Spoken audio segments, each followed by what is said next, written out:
Uno de los temas sobre los que más se habló durante toda la semana, genera polémica, genera discusión, genera mucha incertidumbre, y es el tema de impuesto a las ganancias. Esta semana en particular, el impuesto a las ganancias o la información, la noticia nos llevó por el lado de los jubilados y pensionados. Se supo que a partir del año 2019 serán más los jubilados que pagarán ganancias, 50.000 jubilados más que pagarán, que se suman a los aproximadamente 300.000 que ya venían con la obligación respecto al pago de este tributo. ¿Causó sorpresa la información? Sí. Pero a ver, acá tenemos que referirnos a una cuestión puntual. Aquellos jubilados y pensionados que van a estar alcanzados por ganancia en el 2019 deberían haber pagado desde el año 2017. Y ante una falta de normativa, una tardanza de normativa, esto no se implementó. Así que vamos a hacer historia. ¿Qué pasa en el año 2016 con respecto a este impuesto y las jubilaciones? Se implementa, se avanza en la medida de implementar a partir del año 2017, esto fue fines del año 2016, un mínimo no imponible para los jubilados. Hasta ese momento los jubilados tenían el mismo mínimo no imponible que los trabajadores, ¿sí? Que los trabajadores en actividad. A partir del año 2017, mínimo no imponible especial para los jubilados, fijado en 6 haberes mínimos vigentes.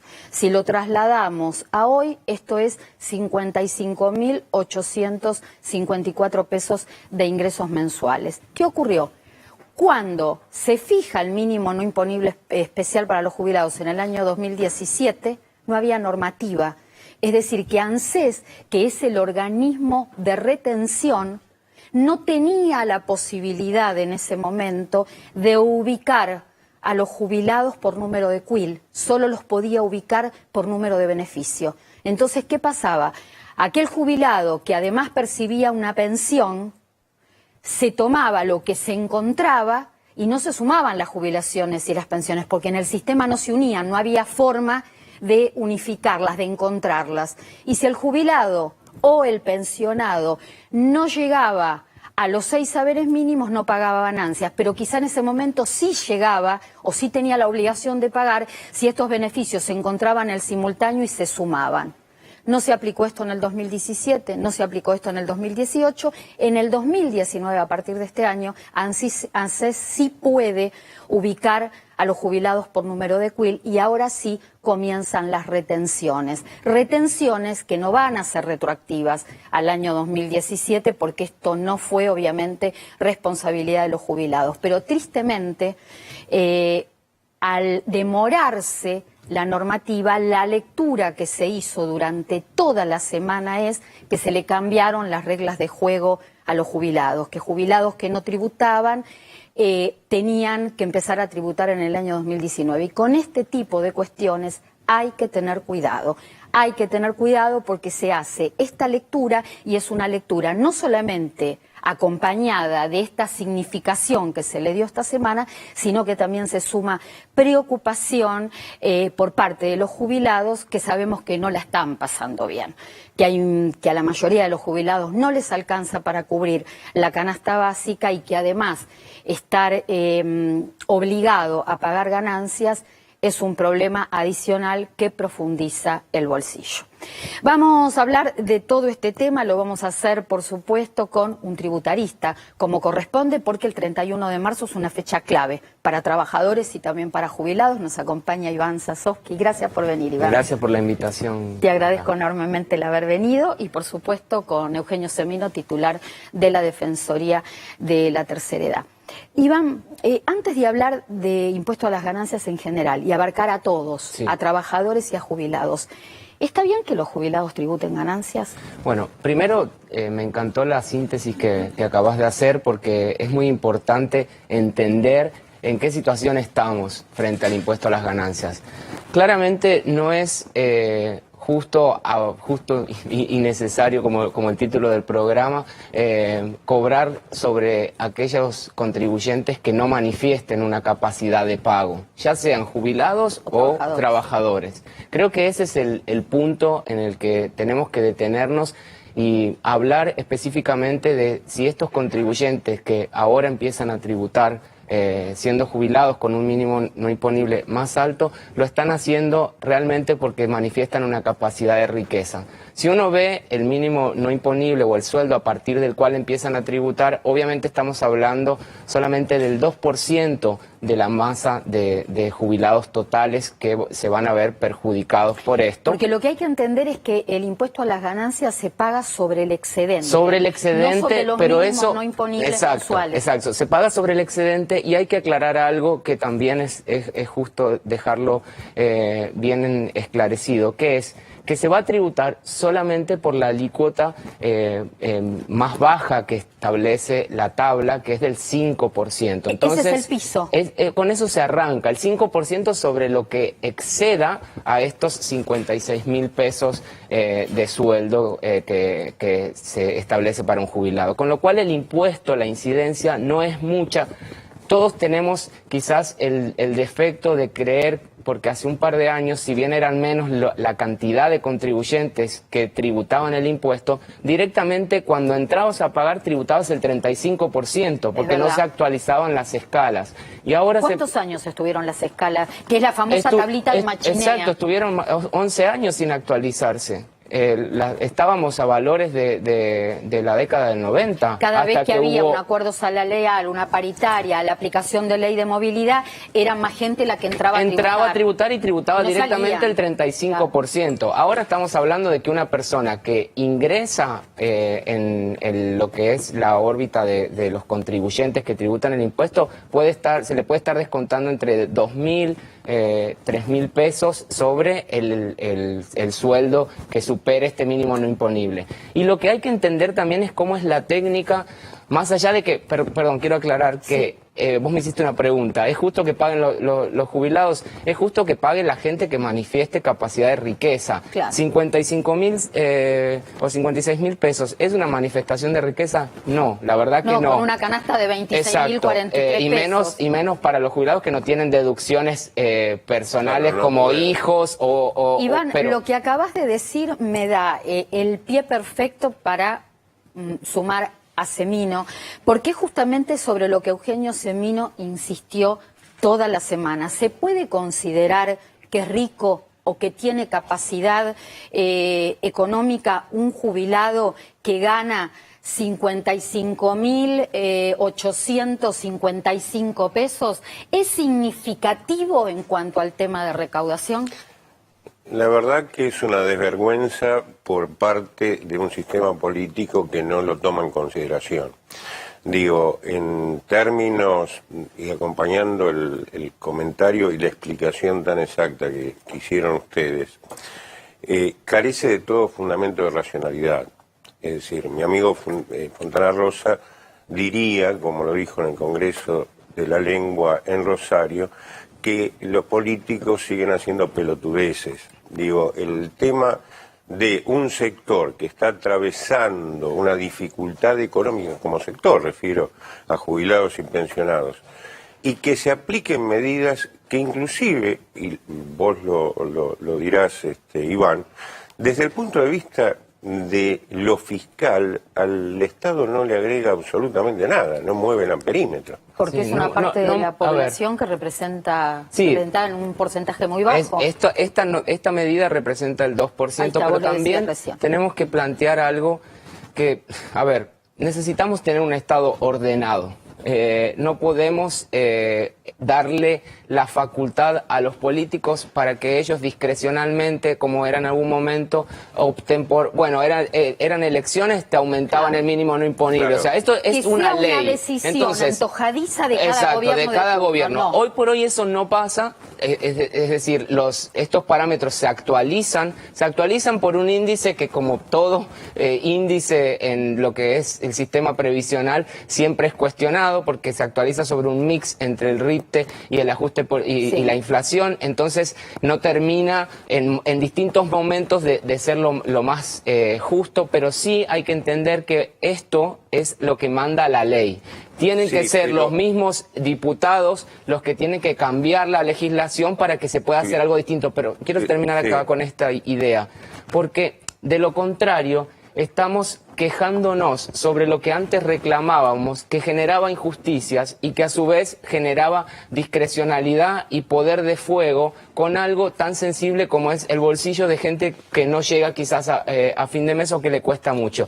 Estamos hablando siempre del 2% de la masa de jubilados totales que van a estar alcanzados, pero que en definitiva es lo que dice la ley. Entonces reclamemos como sociedad que esas leyes no están de alguna forma alcanzando a quienes corresponde, pero realmente una persona...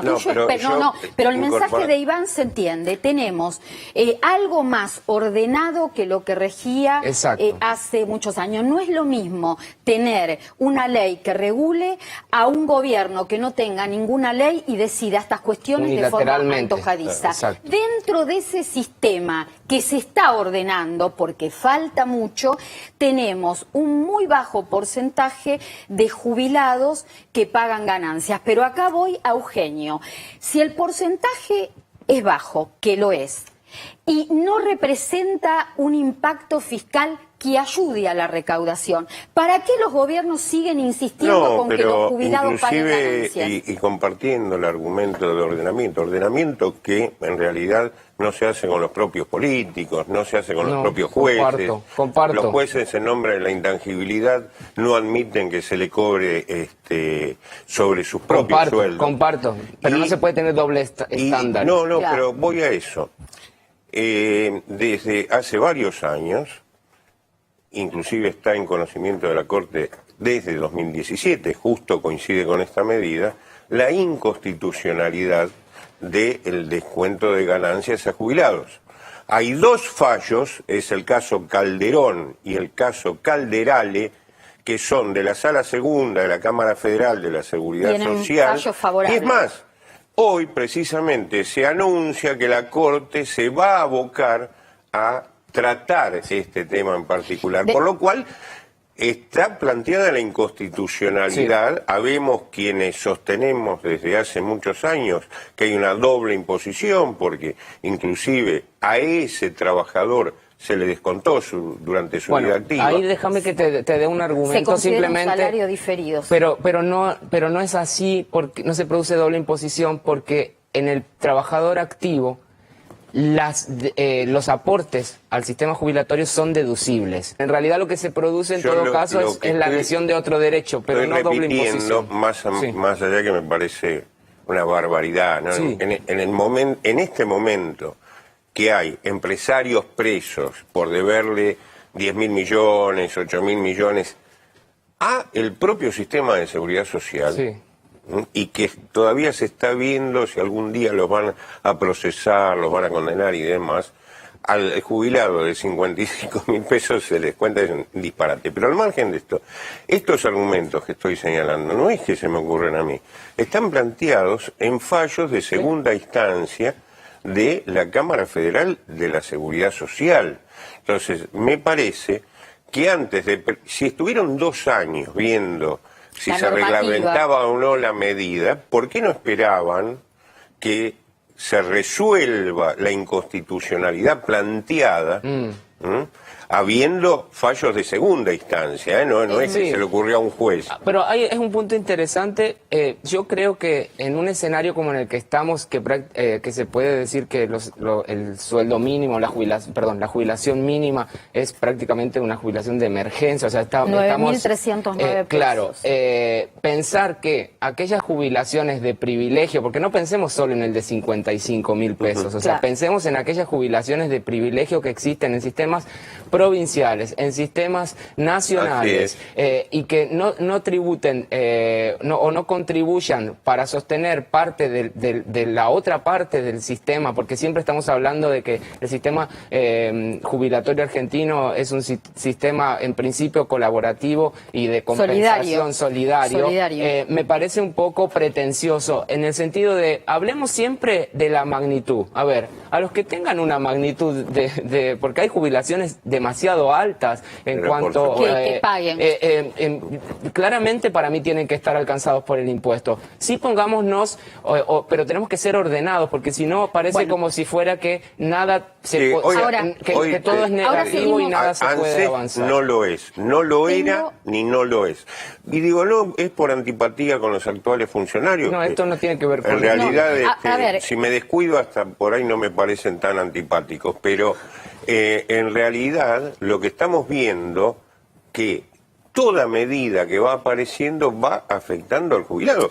Ahora, es decir, el caso Blanco con lo que fue la apelación a la Corte, desdiciéndose de lo que dice la propia ley de reparaciones por parte de esta misma gestión. Ahora vamos a seguir charlando del tema de impuesto a las ganancias, las repercusiones, el ordenamiento. Tengo que pasar a otro tema, pero antes cerrar esta parte de la entrevista y de la charla y decir que parte de lo que se mencionó en estos instantes tiene que ver, o por lo menos deja instalado el tema de que en la Argentina hay que ordenar el sistema previsional. Esto es lo que yo digo siempre, lo hablamos en más de una oportunidad con Eugenio Semino, lo hemos hecho con invitados desde la economía. No puede ser que uno se jubile el monto, la edad, la cantidad de años de aportes de acuerdo al lugar donde nació. A ver, Argentina tiene provincias, tiene municipios, tiene localidades, pero no nos olvidemos que todos somos el mismo país. Entonces no podemos ser de primera o de segunda de acuerdo al lugar donde vivimos, porque hay que tributar, tributamos todos. Y hay que hacer algo por el sistema previsional, empezando por el tema de los 5 millones de jubilados que cobran algo indigno. Y desde hace años, un tema que se instala, no se resolvió, se instaló, no se resolvió y se profundiza. Por otro lado, con respecto a la Corte Suprema de Justicia, como decía Eugenio Semino, hay fallos de segunda instancia que le dan la razón a los demandantes con respecto a que las jubilaciones no estén gravadas por ganancias y, de hecho, desde el jueves ya viene la información de que en la agenda de la Corte Suprema de los próximos meses se viene el tratamiento justamente de una causa que tiene que ver con jubilaciones y ganancias. Hay otras causas más que se va a tratar en el año, que se van a tratar en el año 2019, que tienen que ver con la inconstitucionalidad del 5,71% de la ley de movilidad de marzo del año pasado y el caso Harman, que habla de la tasa de sustitución, que un jubilado no puede ganar menos del 70% del salario en actividad. Y me está escribiendo, que no quiero olvidarme remarcarlo, me está escribiendo el abogado del caso Lucio Blanco, Gabriel Greinstein, que me comenta que ya los juzgados están implementando el caso Blanco. Ya se está aplicando, los juzgados ya están aplicando el caso Lucio Blanco. Seguimos hablando del tema de impuesto a las ganancias, a quién le corresponde tributar. Y le hago una pregunta a Iván, que por supuesto él es el más autorizado para contestarla. ¿Cómo hacemos al 31 de marzo, que es donde vencen el informe de deducciones y actualización de datos por parte de trabajadores y jubilados? A ver, Iván, ¿qué se puede deducir de ganancias para pagar menos? Bueno, a ver, las deducciones de ganancias son las mismas para jubilados que para empleados en relación de dependencia. Es decir, todos entran dentro del impuesto a través del régimen de retención, que no es lo mismo que un trabajador autónomo que en definitiva tiene que presentar su propia declaración del impuesto a las ganancias y lo hace un año después del periodo fiscal al cual se tiene que tributar, ¿no? Sí. Entonces, ¿qué quiere decir esto? Que tanto los jubilados como los empleados van a recibir que superen los mínimos no imponibles, van a recibir o a sufrir una retención que la hace tanto la ANSES para el caso de jubilados nacionales, o bueno, los distintos en el provincial, organismos provincias, IPS. Exacto, provinciales que administren esas cajas de jubilaciones. Entonces, lo que van a hacer es percibir un poco menos del impuesto siempre y cuando se supere ese ingreso de mínimo no imponible de 50. Vamos a darlos. Actualmente es para los jubilados, sí, el mínimo no imponible especial 55.854 pesos. Exacto. Para el soltero en neto vamos a dar la cifra. Exacto. Neto es 38.301 pesos, esto es el mínimo no imponible, y en el caso de casado con 2 hijos, también neto, 50.668 pesos. Exacto, esos son los mínimos no imponibles, y ahí vos planteaste bien la diferencia entre un soltero y un casado, porque hay deducciones por hijos. Estas deducciones se tienen que informar, y se informan a través de la clave fiscal del contribuyente, ya sea jubilado o empleado, en el que tiene que informar todos los ingresos que de alguna forma tiene. Se hace todo a través de CIRADIC, de clave fiscal, y las deducciones que le corresponden. ¿Cuáles son las que tenemos que tener en cuenta? A ver. Se pueden deducir, principalmente lo más interesante es tener en cuenta que se pueden deducir intereses por pagos de créditos hipotecarios, si bien eso está con un tope, que nosotros estamos reclamando desde siempre que eso se tenga que actualizar por inflación, porque también quedó demasiado desactualizado. Se pueden deducir el pago de una prepaga, medicina prepaga. Por lo tanto, es importante informar todo lo que se paga a este tipo de servicios de asistencia médica prepaga. Se pueden deducir los aportes que se realicen a obras sociales también, y los gastos médicos. Si bien están topeados, todos los gastos que se realicen por afuera de la obra social o de la prepaga también entran como una deducción. Alquileres con vivienda que sean de vivienda única, exacto, con tope también. Con vivienda, eso también se incorporó en el mismo momento en el que se creó el tope especial para los jubilados. Servicio doméstico también sigue vigente para todos. Ahora se incorporó también que se pueden computar el impuesto al débito y crédito por las cuentas corrientes que manejen tanto empleados como jubilados, que eso tampoco existía antes como una deducción que se podía admitir. Hijos es hasta los 18 años. Sí, es hasta los 18 años, siempre y cuando no tengan ingresos que superen el mínimo imponible. Y que vivan acá. Y que vivan en la Argentina. Sí. Y también el cónyuge, ¿no? Hay que tener en cuenta que si el cónyuge no tiene ingresos, también se puede deducir. Acá me parece, en este punto que acabas de mencionar, creo que hay algo injusto, porque el cónyuge es con vínculo legal. Sí. Es decir, que si el cónyuge es conviviente, hay una relación de aparente matrimonio, pero no están casados legalmente, no. Ahora, ¿cómo puede ser? Hay una coalición, una inconsistencia entre lo que permite nuestro Código Civil. Ahí está. Y nuestro sistema tributario. Acá uno de los cámaras un día me para y me dice: yo tengo a mi mujer, pero no estamos casados, tenemos hijos, no me la puedo deducir. Y eso genera inequidades que prácticamente tienen que ver con lo anacrónico del sistema tributario en algunos aspectos, que no se actualiza frente a las nuevas formas de familia. Sí, cuando se sancionó la ley de matrimonio igualitario, sí se ayornó, obviamente, porque el matrimonio incluye todo tipo de relaciones, pero no se incorporaron estas relaciones que conforman familia según el Código Civil, pero que no están formalizadas mediante el matrimonio. Claro, pero aparte, en el sistema previsional, por ejemplo, ampara la convivencia para la pensión. Por eso se produce esa incongruencia, claro, entre las normas que tienen que ver con la realidad del día a día y lo que tiene que ver con el pago de impuestos. Es decir, son las normativas que hay que corregir. Porque, esos son errores. El sistema previsional, a la hora del fallecimiento de un trabajador o de un jubilado, considera en el mismo grado de concurrencia al esposo, esposa o al conviviente. En lo único que difiere es en la cantidad de años de convivencia, si uno tiene hijos o no tiene hijos.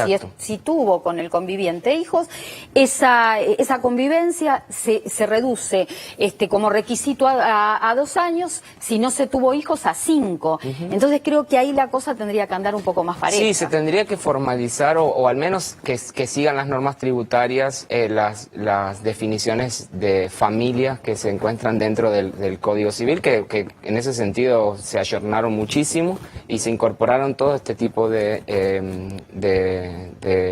relaciones más allá del matrimonio formal ante el registro civil.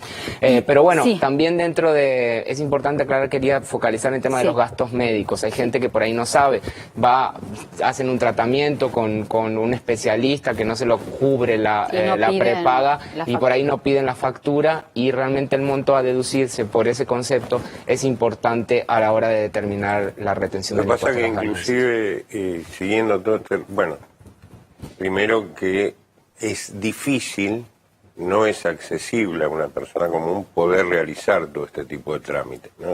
Bueno, es muy complicado, ¿no? No hay accesibilidad.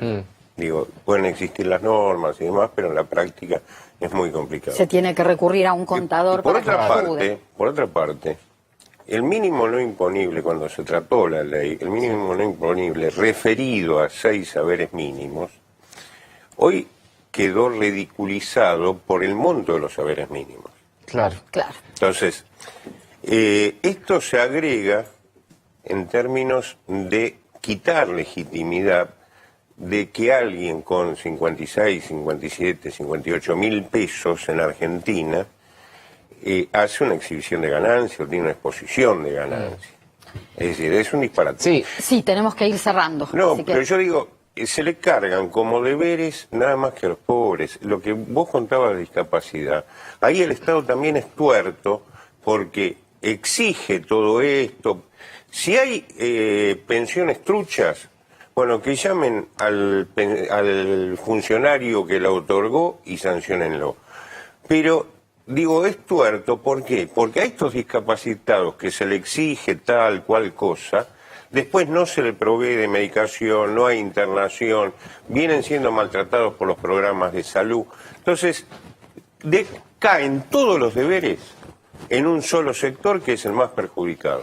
Tenemos que ir cerrando, Iván. Lo último, ¿querías agregar algo? Así ya tenemos que pasar a otro tema. Quiero cerrar el tema con que esta normativa alcanza solamente al 2% de la masa de jubilados y que creo que la discusión que sí tenemos que plantear como sociedad es qué va a pasar con los próximos, con las próximas generaciones. Es la ratificación de lo mal que están los jubilados, ¿no? Pero claramente el enfoque tiene que ir para ahí y no dedicarle por ahí tanto a este porcentaje tan ínfimo que de alguna forma ir a discusiones más profundas. ¿Qué va a pasar con todas estas pensiones que se están otorgando el Estado dentro de 10, 15 años que nunca hicieron ningún aporte? ¿Cómo va a vivir esa gente? ¿Cómo vamos a reponer toda esa generación?